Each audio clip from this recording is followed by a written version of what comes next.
Сәлем достар, каналыма қош келдіңіздер. Бүгін сіздермен өте дәмді қазақтың ұлттық тағамы қуырдақ жасайтын боламыз. Ең алдымен етімізді турап аламыз. Мен сиыр етін пайдаландым.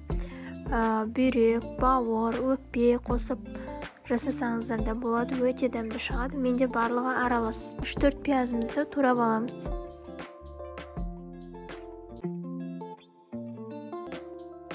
Бір килограмм картопымызды орташа етіп турап аламыз.